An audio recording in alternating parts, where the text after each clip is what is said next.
A paz do Senhor, meus queridos irmãos, meus amigos, prazer uma vez mais estar com você para estudarmos juntos a gloriosa Palavra de Deus e também a lição, mais uma lição da Escola Bíblica das Assembleias de Deus no Brasil.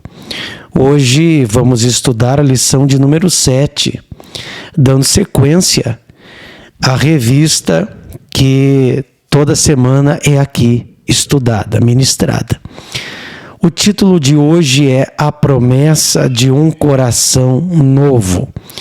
Se você não é inscrito aqui no canal, se inscreva para acompanhar outros vídeos que temos aqui. Agora aí na sua tela, se o seu celular estiver na posição horizontal, vai ter onde você clicar aí no botão inscrever-se. Ou deixe seu like também, compartilhe esse vídeo para que outras pessoas sejam edificadas.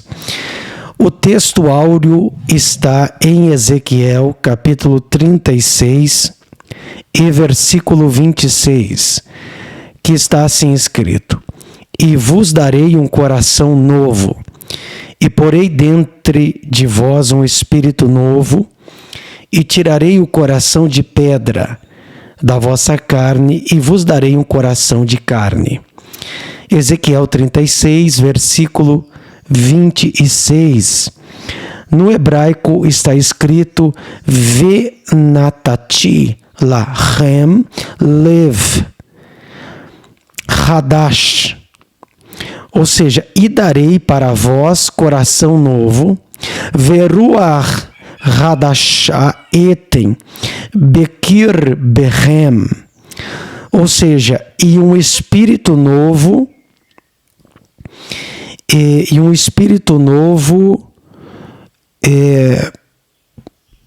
aqui dentro de vós, colocarei dentro de vós. Vehesiroti et lev haevem mibesardchem venatati lachem lev basar. Ou seja, e tirarei o coração de pedra, even no hebraico pedra, mibesarchem, e de carne porei em vós, e porei em vós um coração de carne, e darei para vós um coração de carne. É isso aí, que grande verdade. Falando em verdade, vamos ler a verdade prática. O salvo em Cristo Jesus tem um coração novo, voltado para a palavra de Deus e disposto a fazer a sua vontade. A leitura bíblica em classe está em Romanos, capítulo 2, do versículo 25 ao versículo 29. E Jeremias, no capítulo 31, do versículo 31 ao 34. Vamos para o comentário. Introdução diz assim: o coração tem uma perspectiva bíblica muito singular. A palavra se refere à realidade da vida interior de cada pessoa. Por isso que, ao longo da Bíblia, nos deparamos com conselhos que nos incentivam a cuidar do coração e guardá-lo de todas as influências maléficas. O coração, segundo a Bíblia, é o centro da vida. As promessas para o coração são o tema desta lição. E quanto a Bíblia fala de coração, nem sempre, obviamente, ela está falando do órgão, o coração que pulsiona o sangue através do corpo. Coração, ele também tem ali um sentido metafórico, porque ele é a sede da nossa espiritualidade. Talvez ele seria o centro da habitação do Espírito Santo, do Ruach HaKodesh. Então é aqui no centro, no trono do nosso coração, em que o Espírito Santo de Deus habita. Então, trocar o coração de pedra, o coração incrédulo, e ter um coração sensível, um coração voltado para as coisas de Deus, é mais ou menos isso que o texto, o comentário está a falar. Ponto de número 1, o coração na perspectiva bíblica. Na Bíblia, raramente a palavra coração é usada como referência ao órgão físico, era o que eu estava falando. De modo geral, essa palavra se refere ao homem interior, a fim de revelar o centro da vida mental, emocional e espiritual do ser humano. Desse modo, o apóstolo Paulo faz referência ao homem exterior, o corpo físico, que constitui o ser humano em sua integralidade, corpo, alma e espírito. É para a dimensão desse homem interior que a Bíblia aplica a palavra coração. Tudo que faz parte da nossa alma e espírito. Então percebam que aqui o texto está falando, a revista está falando de coração no sentido, como eu até explicava antes, no sentido de ser a sede da nossa espiritualidade, do nosso homem interior, a nossa alma, a nossa intimidade com Deus.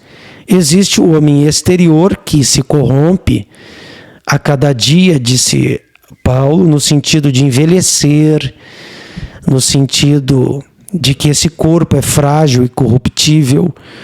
No entanto, dentro em nós está nossa alma e também nosso espírito humano, que constitui o meu eu interior. E isto é chamado muitas vezes, metaforicamente, de coração de homem interior. E é isso que o texto aqui está falando. Subtópico 2, a circuncisão do coração.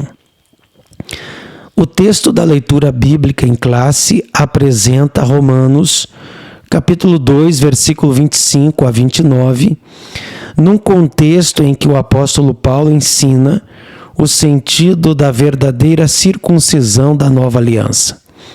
De fato, a circuncisão foi um ato físico estabelecido por Deus para os descendentes de Abraão. Contudo, no Novo Testamento, o que atesta a nova aliança não é mais uma marca física, mas a obra realizada pelo Espírito Santo no coração da pessoa. Essa é a verdadeira circuncisão. Essa é uma obra exclusiva do Espírito que nos capacita a ser um seguidor do Senhor Jesus e estabelecer um relacionamento pessoal com Deus. Se essa circuncisão do coração é impossível manter um relacionamento, sem essa circuncisão do coração, é impossível manter um relacionamento vivo com o Pai. Então, o que Paulo ali estava falando é que existe e existia na antiga aliança a recomendação da Torá que os filhos, os descendentes de Abraão, deveriam ter o seu prepúcio, órgão genital masculino, circuncidado, e esta era uma aliança de Deus com os descendentes de Abraão, segundo a carne. Todavia, agora na Brit Hadashah, na nova aliança, que não é mais física, mas é uma aliança espiritual, aliança com o sangue de Jesus, o Messias, a circuncisão não é mais no prepúcio, no órgão sexual masculino, mas é uma circuncisão no coração. É uma marca interna espiritual daquele que tem uma aliança com Deus.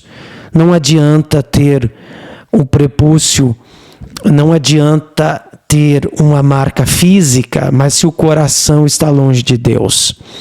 Então é isso que Paulo vai tratar nas suas cartas, na sua explicação em Romanos. Subtópico 3. Um coração novo. Esse ensino do apóstolo Paulo remonta o profeta Jeremias, em capítulo 31, do versículo 31 a 34, a respeito de uma nova aliança que rompe com a forma da antiga. Essa nova aliança não seria mais conhecida pelas marcas físicas, ritualísticas e externas, mas teria a ver com o interior da pessoa, pois Deus escreveria a sua lei no coração, poria a sua lei no interior da casa de Israel. Assim, Deus daria um coração novo ao seu povo. Por isso, o apóstolo Paulo faz referência a esta obra com a palavra Espírito em vez da letra. Pois a lei de Deus estaria dentro do ser humano que passasse pela obra de regeneração promovida pelo Espírito Santo.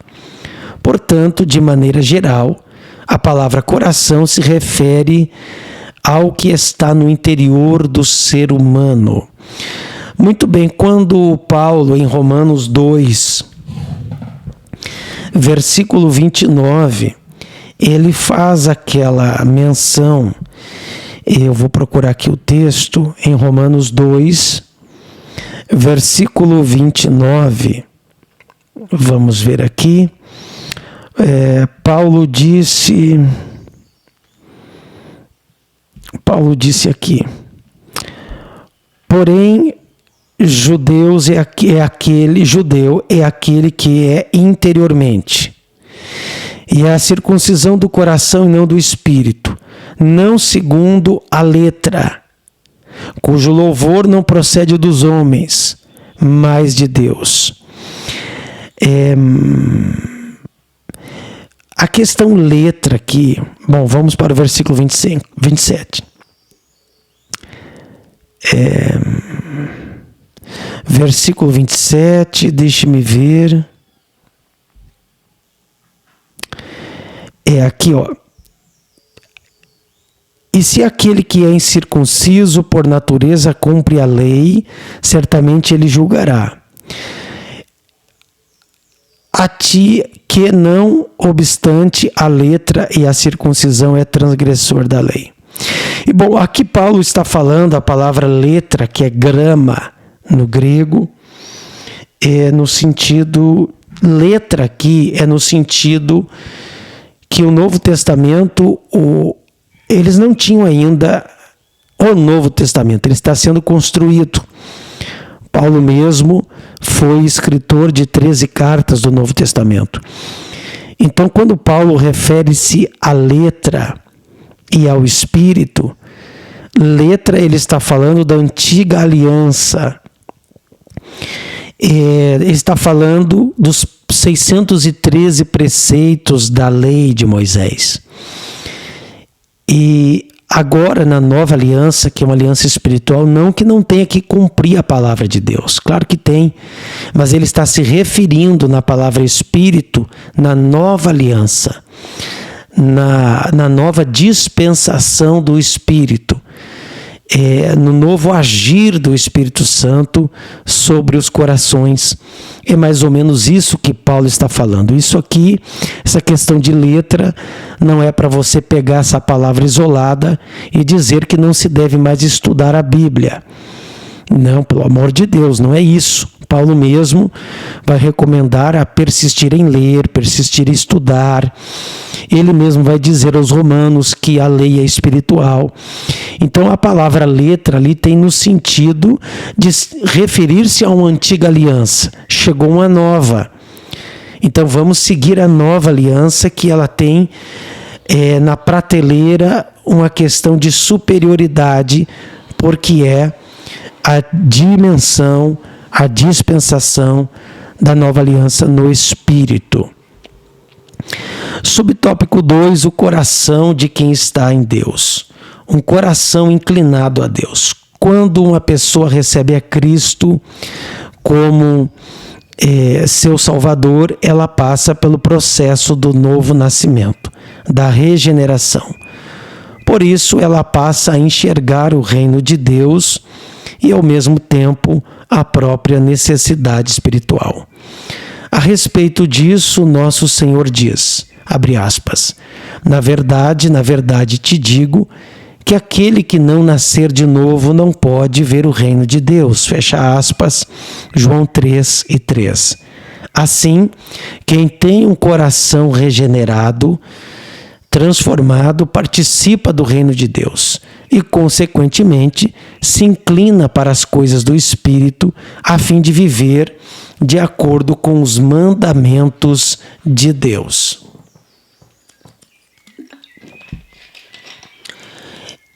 Então, o que o Senhor Jesus está falando não é diferente daquilo que Paulo está falando.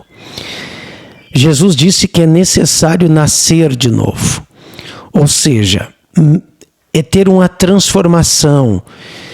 Paulo vai usar isso, a expressão metanoia, que é uma mudança de mente, uma nova concepção de vida, abandonar a velha vida, abandonar os costumes antigos, os hábitos, os vícios, as atitudes, os maus comportamentos e renascer espiritualmente. É ter um novo coração, uma nova vida. É isso que Jesus falou e Paulo não vai dizer coisa diferente. Ou seja, é uma mudança de vida. Isso é espiritual, mas reflete nossa mente, nossas atitudes, nossos hábitos, nosso vocabulário, até nosso jeito, às vezes, de vestir, porque a gente cuida um pouco mais do pudor, do corpo, do templo do espírito, muda nosso vocabulário, muda nossa mentalidade, muita coisa muda nesse novo nascimento. Um coração consciente, subtópico 2. Como dentro da vida interior do ser humano, no coração meditamos, ponderamos e avaliamos como fez Maria, a mãe de Jesus, ao ouvir que os pastores diziam acerca do menino. Abre aspas. E todos os que a ouviram se maravilharam do que os pastores lhes diziam. Mas Maria guardava todas essas coisas, conferindo-as em seu coração. Fecha aspas, Lucas 2, 18 e 19.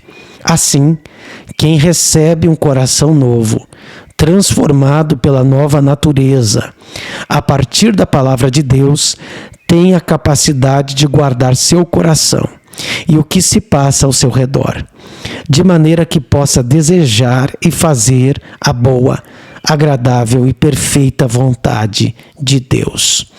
Ou seja, o coração ele deve ser espiritual e consciente, transformado a partir da palavra de Deus.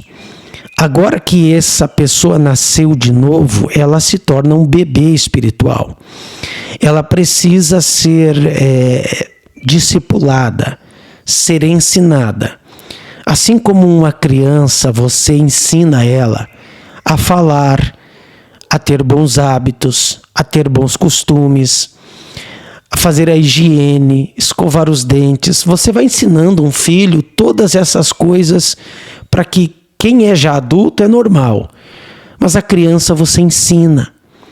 Agora, não é diferente para com o novo nascimento espiritual. Não importa se esta pessoa converteu-se tendo 50 anos de idade, 60 anos. Ela passa a ser uma criança espiritual e precisa ser orientada, discipulada, para saber as doutrinas da palavra de Deus, as recomendações, para que ela cresça e evolua espiritualmente. Subtópico 3, Deus vê o coração. No livro do profeta Jeremias está escrito, abre aspas, Tu, pois, ó Senhor dos Exércitos, que provas os justos e vê os pensamentos e o coração. Veja eu a tua vingança sobre eles, pois te descobri a minha causa. Fecha aspas, Jeremias 20, versículo 12.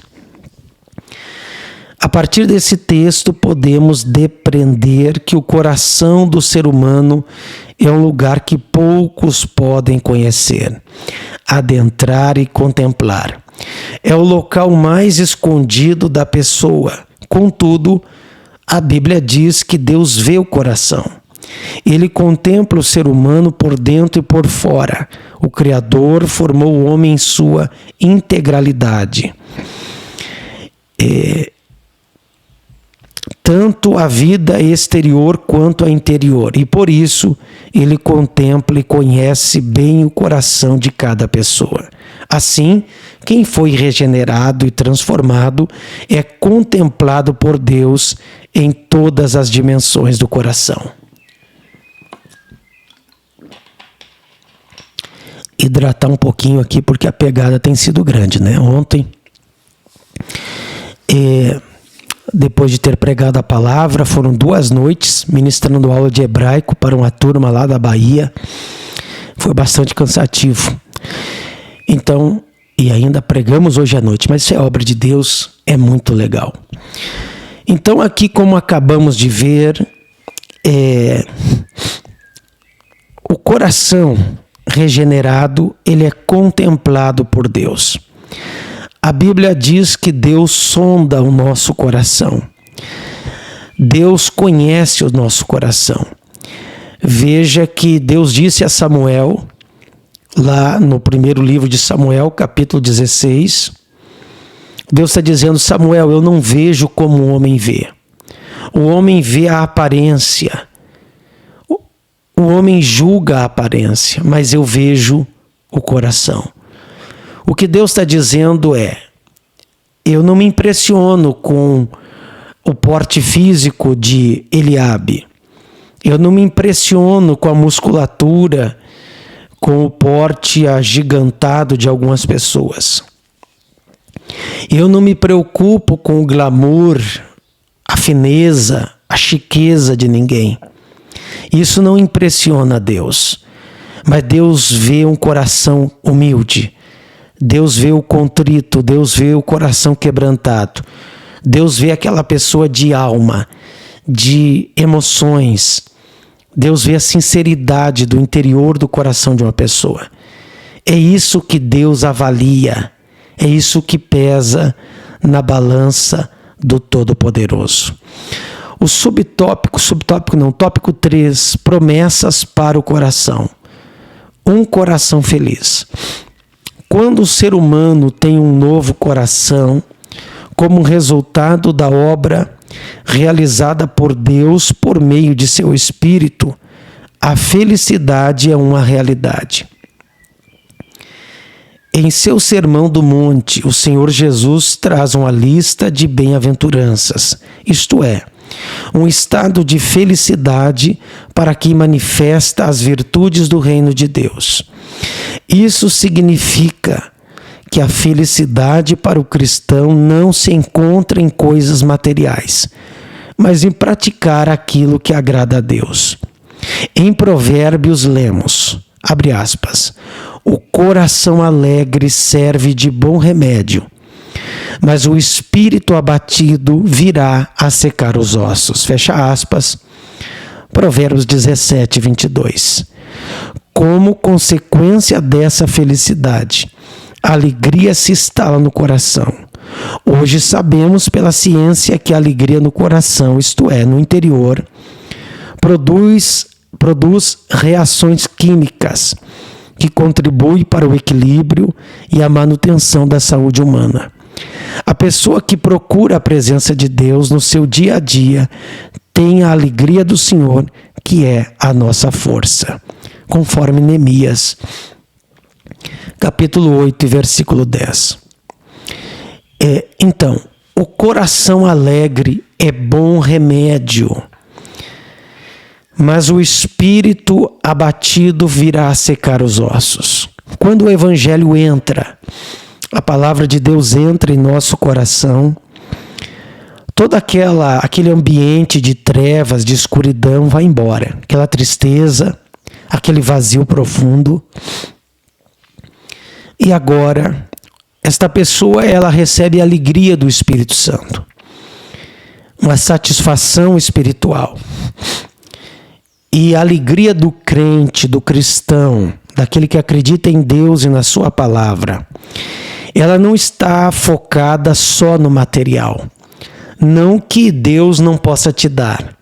Não que conquistas materiais, profissionais, uma boa viagem, um bom passeio, trocar o veículo esporadicamente, comprar uma roupa, isso traz uma certa satisfação. É bom quando se consegue. Mas a alegria nossa não está pautada naquilo que adquirimos, naquilo que temos.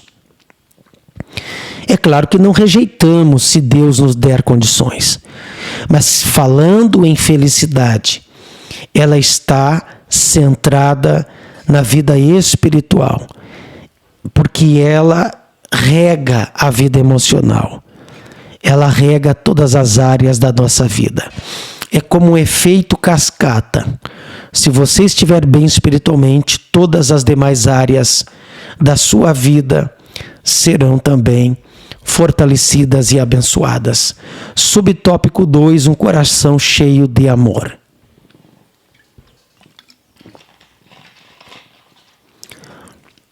O amor é essencial no cristianismo. Sem ele não existe a verdadeira expressão e identidade do cristão.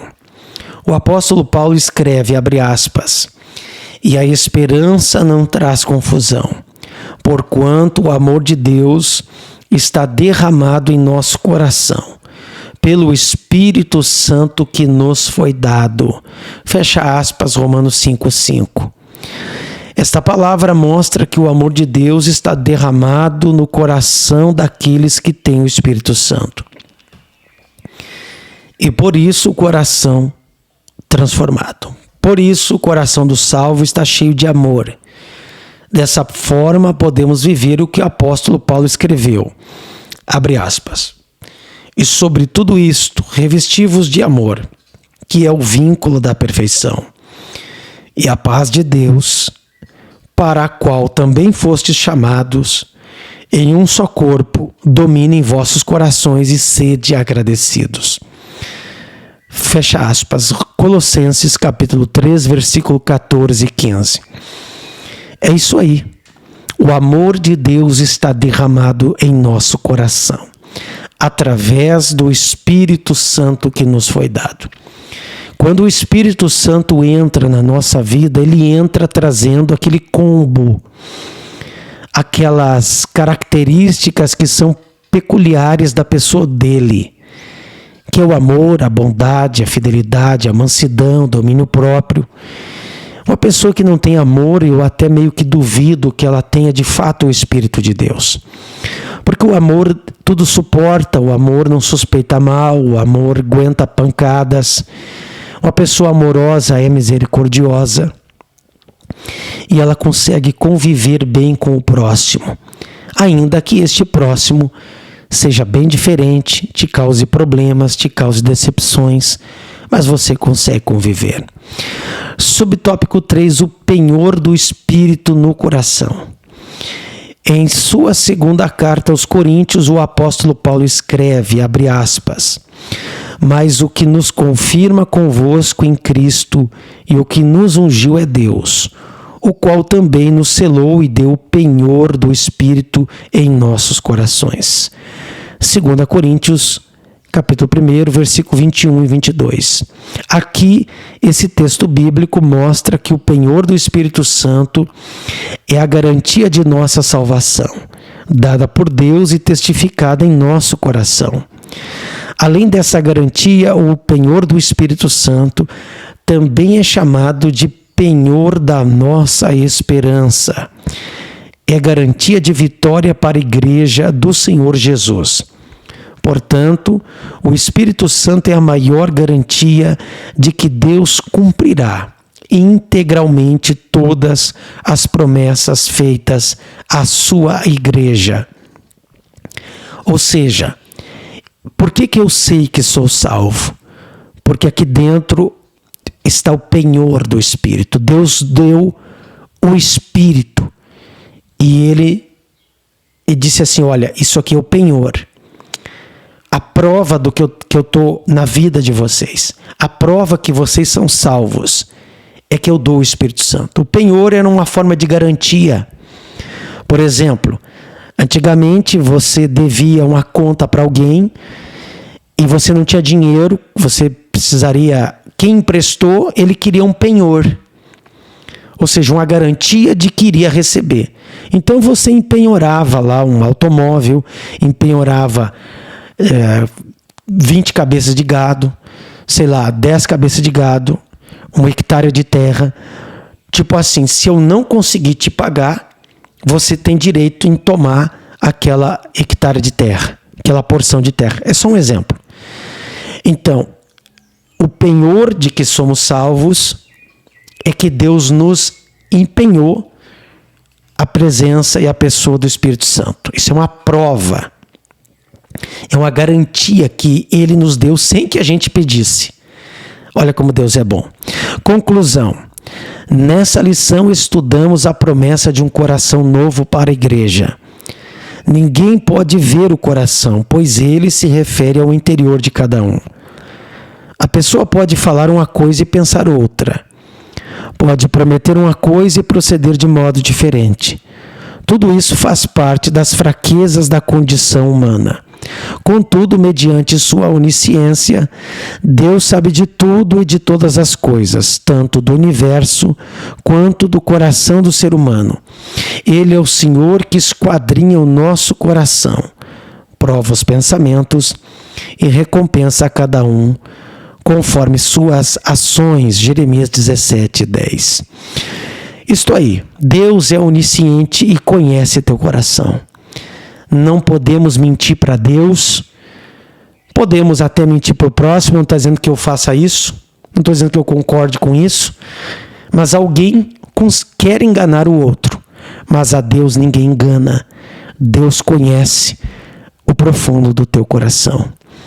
Obrigado por ficar até aqui comigo. Convidando você para a aula da semana que vem, permitindo Deus, lição 8, a promessa de paz. Deus abençoe, um abraço, inscreva-se aqui no canal, não custa nada aí para você. Um grande abraço, fique na paz do Senhor Jesus.